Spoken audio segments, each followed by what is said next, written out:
Hello friends. आज हम देखने वाले हैं आपका उत्तराखंड की कुछ इंपॉर्टेंट न्यूज़ों को।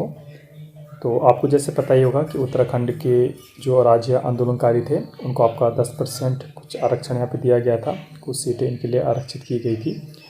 तो इसी के बीच आपका सुप्रीम कोर्ट यहाँ पे हाई कोर्ट ने कहा है उत्तराखंड की जो आपका क्षैतिज जो आरक्षण दिया गया है सरकार द्वारा आयोग को जानकारी दें।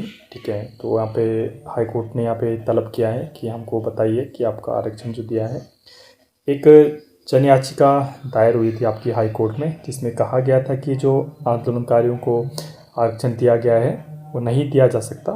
ठीक है, एक आपको जजमेंट पता हो कि आपका जो सुप्रीम कोर्ट है उसने एक जजमेंट दिया था कि आपका कहीं भी किसी भी राज्य में जो आरक्षण है 50% से अधिक नहीं हो सकता है। ठीक है, ये आपको पता होगा। और उत्तराखंड में जो मौजूदा जो आरक्षण है वो आपका 50% से लगभग ऊपर यहाँ पे पहुँच गया है। इसी के बीच देखते हैं क्या यहाँ पे आने वाले दिनों में हो सकता है। फिलहाल जो आपकी वैकेंसीज निकल रखी है जैसे आपका खनिज सहायक आपका निकल रखा था। ठीक है, आपका खनिज सहायक निकल रखा तो उसमें उत्तराखंड जो आंदोलनकारी थी उनकी सीटें यहाँ पे दी गई थी। ठीक है, लेकिन देखते हैं आपका जो हाई कोर्ट या सुप्रीम कोर्ट में अगर मामला जाता है तो उसके बीच आपका क्या निर्णय यहाँ पे निकल के आता है।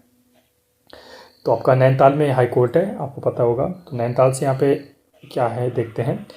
तो हाई कोर्ट ने राज्य सरकार से कहा है कि वह राज्य आंदोलनकारियों को 10% क्षैतिज आरक्षण देने का मामला विचाराधीन होने की जानकारी उत्तराखंड अधीनस्थ सेवा चयन आयोग को दे। राज्य आंदोलनकारियों को सरकारी सेवाओं में आरक्षण देने के मामले में सुनवाई करते हुए खंडपीठ ने यह बात यहाँ पे कही है। मामले में जो अगली सुनवाई होगी आपका 22 अक्टूबर को यहाँ पे सुनवाई होने वाली है। मुख्य न्यायाधीश जो न्यायमूर्ति ऋतु बाहिर जी हैं और न्यायाधीश न्यायमूर्ति राकेश थपलियाल की खंडपीठ में याचिकाकर्ता भुवन सिंह व अन्य की ओर से दायर प्रार्थना पत्र को शुक्रवार को सुनवाई यहाँ पे हुई थी।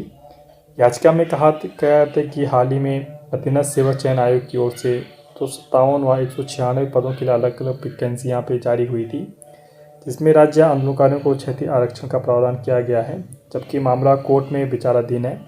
यही नहीं, आयोग ने विभिन्न विभागों के लिए 4000 पदों पर नियुक्ति का सर्कुलर जारी कर दिया गया है। कोर्ट ने पूर्व में जनहित याचिका पर सुनवाई के दौरान सरकार से पूछा था कि आरक्षण किस आधार पर तय किया गया, इसका डेटा पेश करें। हालांकि कोर्ट ने एक्ट पर रोक लगाने से इनकार कर दिया। तो देखिए, याचिकाकर्ताओं ने ये मांग है कि जब मामला आपका मामला है, ठीक है, मामला जब हाई कोर्ट में है तो क्यों आपका सरकार जो नई वैकेंसी यहाँ पे निकल रही है, चाहे आपका खनिज सहायक हो चाहे इससे पहले वैकेंसी निकल रखी थी, उसमें क्यों आरक्षण यहाँ पे दिया गया, जबकि हाई कोर्ट का यहाँ पे जजमेंट आने से पहले ही तो कुछ यहाँ पे है।